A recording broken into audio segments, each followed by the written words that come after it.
What's up everybody, Gen X Dividend Investor here. In this interesting video I tell you why dividends represent hope and the possibility of a brighter financial future. I'll also share some helpful stories and insights that you'll be able to use to better guide your actions going forward. And the reason I went with the Star Wars motif on the thumbnail is because I see some parallels in the journey of what happens to a new dividend investor versus what happened to Luke Skywalker. I mean, the new dividend investor is struggling to rescue their finances from the clutches of the evil empire, aided by a mentor YouTuber, yours truly, who's striving to save the world from financial ignorance. The dividend investor starts as a financially uneducated person and grows into someone who learns to master the power of dividends. Along the way, the Padawan investor discovers his own hidden potential as his knowledge and experience grows, all the while fighting back against the dividend trolls who try to knock him off his noble path. So when I think about how people get into dividend investing, it normally starts with first hearing about passive income. Not knowing exactly what that is, they probably Google it, and then find out about how they could create an ebook and sell it online, or how they could invest in real estate and then get rental income, or best of all, they learn about dividend stocks. Dividends to me seem like the purest and best form of passive income out there. Purest because I can't think of anything more passive than dividend income, other than maybe bank interest income. And best because getting dividends means you're an owner in a company, and so not only can you get dividends, but you can also get stock appreciation. Plus, investing in stocks transitions you from just being a consumer to also being an owner in brands you might use all the time like Nike or Costco or whatever. And it's really cool when you get money due to being an owner of something, rather than because you were trading your time for money at a job. Even cooler is when good dividend stocks increase their payouts over time, often at a higher rate than inflation. Truly amazing. So the new dividend investor watches a dividend video and gets excited learning about how compounding and dividend snowballs work and how their passive income can grow over time. Dividends are their new hope. A new hope for a better and brighter future. A tangible way that they can see how they'd get recurring income in retirement other than Social Security. They begin to understand how buy and hold dividend stock strategies are less stressful than buy and hold and sell non-dividend stock strategies. Investing in quality blue chip stocks puts you on a path towards creating generational wealth for your kids and their kids and beyond. A path towards financial independence and maybe even becoming financially free and retiring early, like some in the FIRE movement have done. But at the same time that new investor expectations are getting raised to dividends potential, they're also seeing messages about how dividends don't work or are irrelevant or whatever. Like last week I got a comment on one of my videos that said, if you're getting dividends, then you're losing money. I can't remember which video they said that on, and I wish they would have elaborated on what they meant, but if that isn't the dark side pushing fear, then I don't know what is. Pretty much every stock I own pays dividends now, and my portfolio and the cash my dividends pay me have trended up over time. They allowed me to retire early, and it still amazes me seeing my dividends flow into my accounts, even though I retired years ago. I don't need to log into my brokerage to sell stocks to get cash, and I don't need to worry that my family needs to know anything about trading stocks in order for them to get that cash someday. My taxable account dividends have been configured to automatically move directly into my bank checking account as they flow in, whereas I manually got to move my retirement account dividends. Eventually I'll be forced to take RMDs, and that'll force me to transition to 100% of a taxable account. Retirement accounts are great for your wealth accumulation years because you have better tax treatment with them, and they help reinforce the idea that you shouldn't take money out of them while you're young, and they often get perks like company matching, and nothing is as cool as having your drip on in a retirement account. I had my drip on for decades, but once my dividend income was more than my expenses, I quit my job, turned off my drips, bought healthcare on the exchanges, and started using my dividends to pay all my bills. Now, nothing is guaranteed with investing, and sometimes your stocks will go down, and sometimes a company can cut or suspend their dividend, but I've been confident enough in my dividend income that I walked away from job income. So I really don't understand what that guy meant when he said that I'm losing money from getting dividends. And once I croak, my kids will inherit my stocks, and as long as people keep going to McDonald's and keep using their Apple iPhones and playing on their Microsoft Xboxes and such, then my kids will continue to get dividends from our companies. Inheriting stocks is commonplace amongst the wealthy. Like here's an article that I read today where the author said that his father's stocks are still paying off decades later. He said, "My father was a payroll clerk, but his real passion was investing in stocks, back in the day when you still obtained quotes from a newspaper and trading was done at a high commission through calls or snail mail to your broker. In fact, my father kept paper stock certificates in a gray metal lockbox stowed away in the closet to save on the custody charges brokers levied at the time. He automatically reinvested the dividends and regularly added to his holdings, a true disciplined buy and hold investor. But even if he wasn't, the obstacles to gaining information and trading imposed discipline. Contrast that with today's environment, with its constant barrage of data, noise, and hype, and the ridiculous ease of executing trades on a whim. It's no wonder that people often sabotage their investment portfolio, either through unnecessary trades or at the other extreme, paralysis from being overwhelmed. Discipline is absolutely needed when it comes to any endeavor. Can you imagine entering a marathon without months or even years of training and preparation? But unlike exercise, dieting, and most other activities, discipline doesn't necessarily have to be hard work when it comes to investing. He finishes the article saying, "My father passed away 20 years ago. However, his legacy lives on. His stocks helped with the down payment on my first home, and they're still providing dividends that help provide a comfortable retirement for my mother." That article was written by the head of investment and trading services at Vanguard, and it again highlights why I both laugh and shake my head when I see videos saying how useless or bad or whatever dividends are. I mean, come on, he's the head of Vanguard's investing group, and he's praising how dividends are taking care of his mom in retirement, and yet some rando YouTuber is telling you why dividends are irrelevant or whatever? I think the dividend naysayers haven't reflected deeply enough on why some of us value dividends so much. Like they underestimate the value that some of us get due to the automatic nature of truly passive income. My dividend income flows in even when I'm at the hospital, or even if I don't have a cell signal, or even when I'm 6 feet under. The naysayers either don't appreciate that or don't value it as much as I do. They don't value the motivating aspects of dividends coming in and buying more shares of themselves. Now, to be fair, some dividend haters have some points worth digging into. Like, some say that if you're getting dividends in your taxable account, then you may owe taxes on that cash, and if you're young, then it's probably better to not get that cash and instead just let the shares grow on their own. Beyond that, they'd also say that you can always sell shares if you need to make some cash, so you can manufacture your own dividend, and it's even better doing it that way because then you can control when and how much cash you get, also letting you manage your taxes better, and those are all fair points. Anyway, before I retired, I invested primarily in dividend stocks, but I also owned some non-dividend stocks, and then I eventually went 100% into dividend stocks. My advice is to invest in great companies, dividend or not, and educate yourself on all the pros and cons. Hopefully you're smart enough to invest for the long run, and if you do invest in risky assets, then keep to a small portion of your portfolio. That being said, there are always gotchas and mistakes that can come with any investment, including dividends. Like, sometimes dividend investors will focus on yield above all else, and inevitably will find themselves in a tough spot, much like if they'd been cast into a sarlacc pit. Wait, is it a sarlacc pit or the sarlacc pit? Some bigger geek than me can tell me.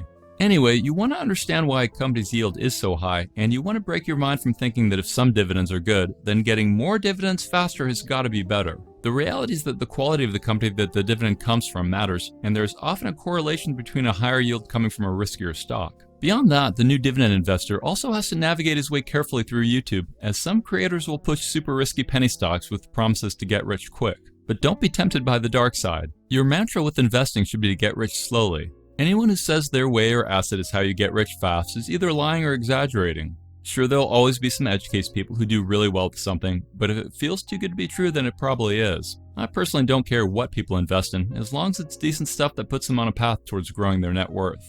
I find investing to be awesome, and if you're willing to take the risk and you invest non-stupidly for a long period of time, then I'm confident anyone can do well.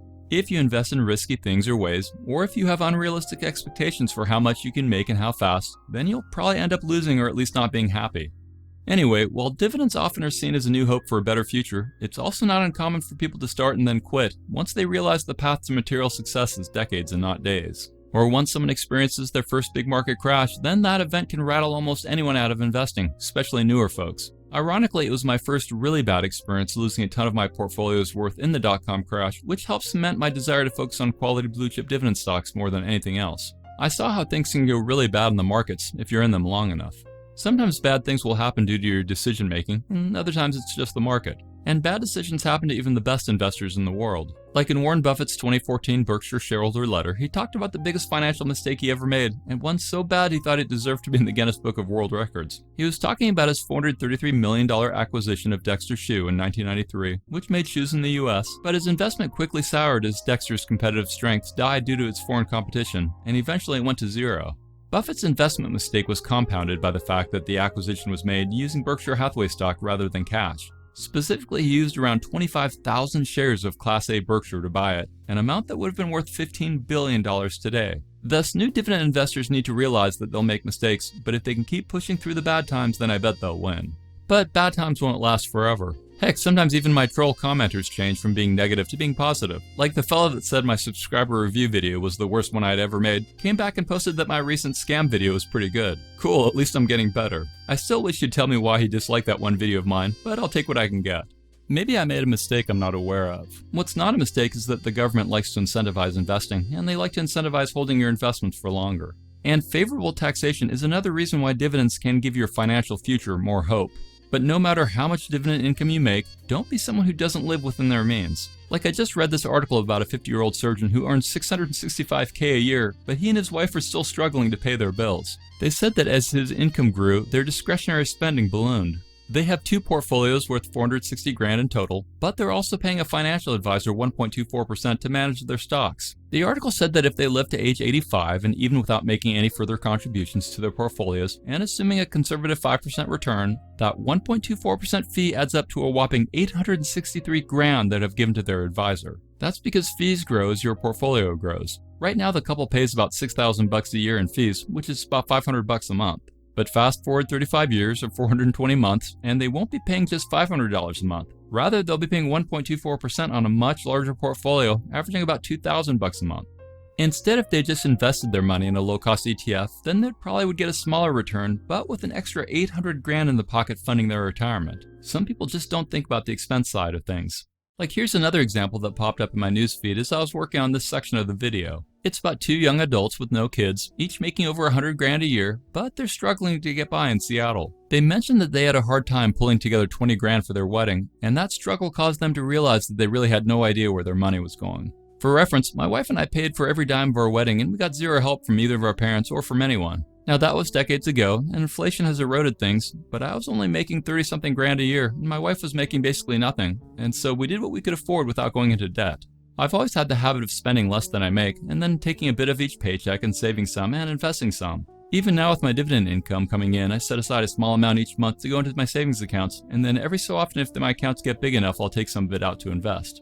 The couple in that article shared some of their expenses before they started cutting back, and it's pretty obvious why they struggled. Like, combined they were spending $416 a month for gym memberships. Now, it's great to be healthy, but if I couldn't afford the gym memberships from where I was living, then I'd do push-ups, sit-ups, I'd use towels to simulate bicep and tricep curls, I'd jog outside, whatever. I'd also shop around for cheaper gym options, and I'd probably end up buying some used dumbbells and make do until my budget allowed for gym membership.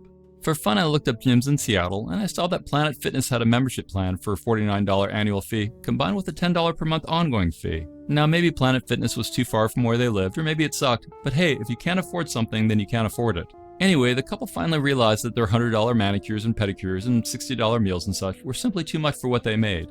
They realized that the vacations they were taking to Europe and Asia were just too much, and they realized that putting aside zero for retirement was stupid. They said that they didn't even know what the fees were on their credit cards, and I guess they weren't paying them off in full. The good news is that they finally realized that you gotta watch money going out. They started avoiding restaurants and instead cooked more at home. They ran outside instead of going to their expensive gym, and they started getting rid of their credit cards with the worst fees. They also realized that they need to greatly increase their savings and investing. And reading articles like that helps me understand a comment I just got from my troll from my last video, who basically said there is no way that a family of 4 could survive on $125K a year of dividend income, so I must also have an inheritance, or maybe I have rental income from an apartment complex or something. He must not have listened closely to my video, because I said neither my wife nor I have ever gotten an inheritance, and no, we don't have an apartment complex. I'm also guessing he's newer to dividends, or he'd know that a dividend dollar tends to go further than a wage dollar. Plus, I'm guessing he must live in a really expensive city, and he probably isn't good with budgeting. For example, New York is like 50% more expensive than where I live, and most households' largest expense is their housing, and I have a nice 30-year fixed mortgage at 2.625%.